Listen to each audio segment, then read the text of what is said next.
एक आलीशान बंगले के एक बड़े से बेडरूम में हैंडसम सा लड़का, जिसकी उम्र लगभग 26 से 27 की हो, मेंटेन पर्सनैलिटी, हल्की दाढ़ी मूछ, ट्रिम करी हुई आंखें, समुंदर से भी गहरी, सिर्फ लोअर पहने कोने में एक जीन्स टॉप पहने एक सुंदर लड़की को अपनी बाहों में भरते हुए खड़ा था। वो लड़का कभी लड़की के बालों पर अपने हाथ फिराता, कभी गुलाब की पंखुड़ियों जैसे होठों पर उंगलियों को फिराता, कभी कमर के सेंटर पर तो कभी बैक साइड पर उंगलियों को नचा रहा था। उंगलियों के स्पर्श से लड़की मदहोश हुई जा रही थी। वो लड़का अब धीरे धीरे अपने होठ को उसके करीब ले आया। जैसे ही किस करनी चाही, तभी रूम का दरवाज़ा झटके से खुला। दोनों एक दूसरे से थोड़े अलग हो गए। दरवाज़ा खुलते ही एक 22-23 साल की लड़की, जिसने हाथों में रेड चूड़ा, गोरे माथे पर छोटी सी गोल्डन चमकती बिंदी सजाई हुई थी, गले में मंगलसूत्र, मांग में सिंदूर, गुलाबी रंग की साड़ी पहन रखी थी। बहुत ही खूबसूरत, भला मानो इंद्रदेव के राज सभा की कोई अप्सरा दरवाज़ा खोल कर आई हो। साड़ी वाली लड़की सिर नीचे किए उन दोनों को इग्नोर करते हुए कबर्ड के पास गई।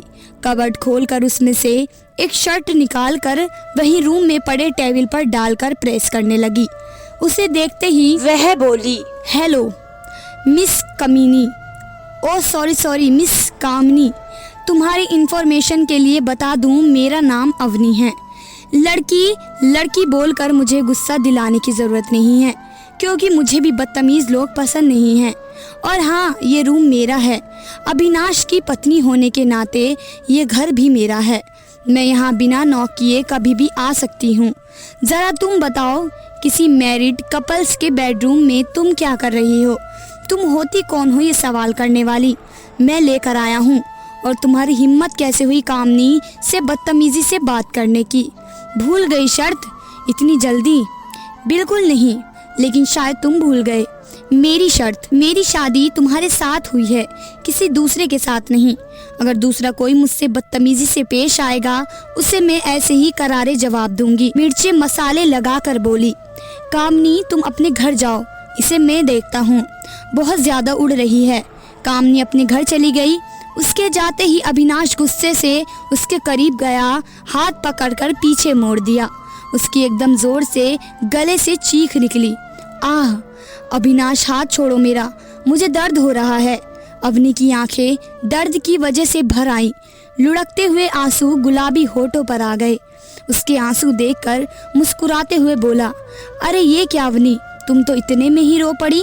अपने आंसू बचा कर रखो, ये तो शुरुआत है, अभी तो सारी जिंदगी पड़ी है। और हाँ, आगे से याद रखें, जब से किसी लड़की के साथ रूम में हुआ करूं, दरवाज़ा नॉक करके आना। हटो, मैं ये नहीं कर सकती। अपने रूम में मुझे नॉक करने की आदत नहीं है और ना ही आदत डालूंगी। कॉन्ट्रैक्ट में ऐसी कोई शर्त नहीं लिखी थी। तुम्हें जो करना है वो कर लो। सुनकर अविनाश का गुस्सा और बढ़ गया। उसने हाथ छोड़कर अवनी का मुंह गुस्से में दबोचा, पकड़कर दीवार की ओर सटा दिया। हाथ दीवार पर रखकर अपना हाथ रखकर दबा दिया। सही कह रही हो तुम, ऐसी कोई शर्त नहीं थी। लेकिन ये शर्त तो थी ना, मैं तुम्हारे साथ कुछ भी कर सकता हूँ, जब मन आए तुम पर हक जता सकता हूँ। लेकिन नहीं, तुम इसके लायक नहीं हो कि मैं तुम्हारे साथ सुहागरात मनाऊं। तुम तो सिर्फ मेरी नफरत के लायक हो। कहते हुए और तेज हाथ दबा दिया। आह! मुझे छोड़ो अविनाश, मिसी में और हाथ दबाता चला गया। तभी दरवाज़ा नॉक हुआ। खटखट। अविनाश ने अवनी को छोड़ा, दरवाजे की ओर पलटा। दरवाजे पर एक ठीक उसी उम्र का लड़का खड़ा था। अवनी और अविनाश की पोजीशन बिना कपड़ों के ये देखकर वो कुछ और ही समझ बैठा। छेड़ते हुए बोला, आई एम रियली सॉरी यार, मैं रॉन्ग टाइम पर आ गया, मैं बाद में आता हूँ, रोमांस कंटिन्यू रखो। कहते हुए वापस मुड़ गया। रुक विवेक, चल बोल, किस लिए आया था तू?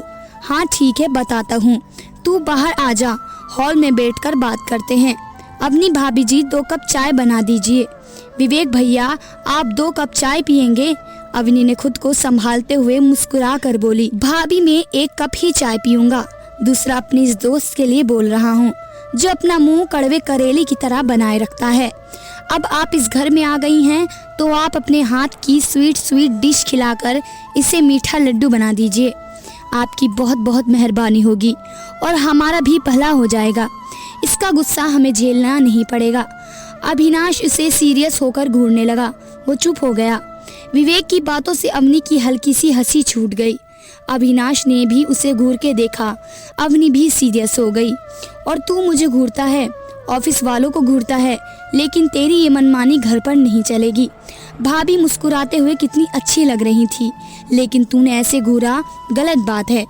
पति को बीवी का गुलाम होना चाहिए, बिना गलती के सॉरी बोलना चाहिए, नहीं तो बीवियों को जानता नहीं है।